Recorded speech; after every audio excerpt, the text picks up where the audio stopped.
Chers amateurs d'horreur, bonjour, j'espère que vous vous portez à merveille et aujourd'hui je vous propose de plonger dans un tout autre univers. On va parler de la série Wednesday sur Netflix. Je sais cette série ne fait pas l'étoffe d'horreur, si ce n'est les événements paranormaux, mais reconnaissez quand même que la célèbre famille Addams ainsi que le monde de la creepypasta forment un excellent combo. Dans cette vidéo, je vais donc vous exposer certaines de mes théories ainsi que mes interrogations sur la série Wednesday sur Netflix. J'essayerai de tout décrypter au sein de cette vidéo. Attention, spoiler alerte! Dans cette vidéo, je traite de l'ensemble de la série, des épisodes 1 à 8 de la saison 1. Si vous ne l'avez pas encore vu ou terminé, c'est le moment de quitter la vidéo. Bon, à partir de ce moment, je considère que vous avez visionné et terminé la série. Ce que je vais vous exposer sont des théories et seulement des théories. Je ne prétends en aucun cas détenir la vérité. Ces théories seront exposées sous forme de parties par chaque vidéo. C'est-à-dire que vous aurez une théorie par vidéo.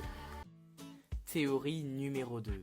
Et si le Hyde n'était pas le Hyde?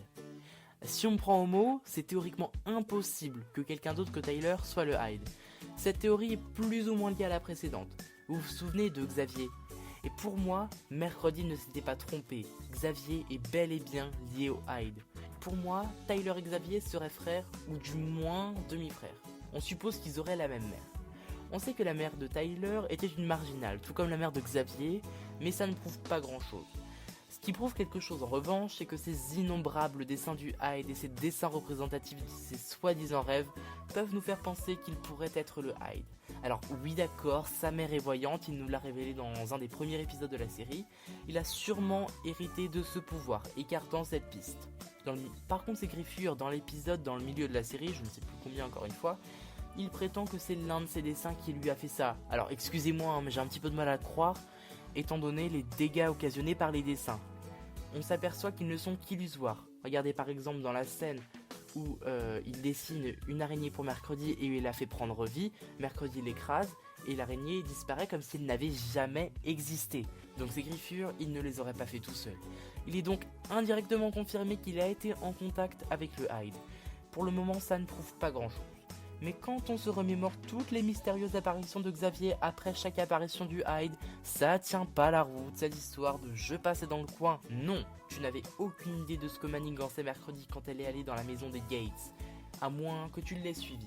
Mais à chaque fois et plusieurs fois d'affilée, ça commence à faire beaucoup, à moins qu'il soit amoureux d'elle ou un véritable stalker. À moins que tu te sois blessé toi-même, Xavier. Oui, on te voit là, Xavier, pas la peine de te cacher. Là. On peut imaginer en ce cas-là que son pouvoir est donc incontrôlé et qu'il vient juste de l'acquérir. Que sans contrôle du maître, le Hyde peut se révéler dangereux pour lui-même ou que son maître n'est pas présent. Donc son maître là, je sous-entends la psy, car il est confirmé dans un des épisodes que un Hyde ne peut avoir qu'un maître à la fois. Mais on ne sait pas si un maître peut avoir plusieurs Hyde à la fois. Chacun son Hyde, les frangines, tout ça renforçant la théorie des frères, sinon ça aurait pu être Tyler. Imaginez. Xavier était au courant ou apprend l'existence de son frère par XY moyen pendant la saison 1. Ne se rend compte qu'à ce moment-là, Xavier connaît sa particularité ainsi que celle de son supposé frère Tyler. Il confronte son frère et menace de tout révéler, ça dégénère, l'autre se transforme et griffe Xavier. Xavier réfléchit à 2 fois et se dit qu'il ne peut pas faire ça à son frère.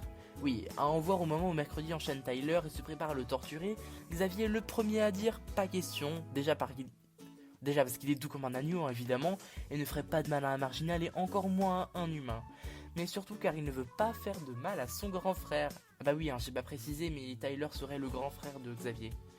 Après, il a pas eu trop de mal à dire oui pour l'enchaîner.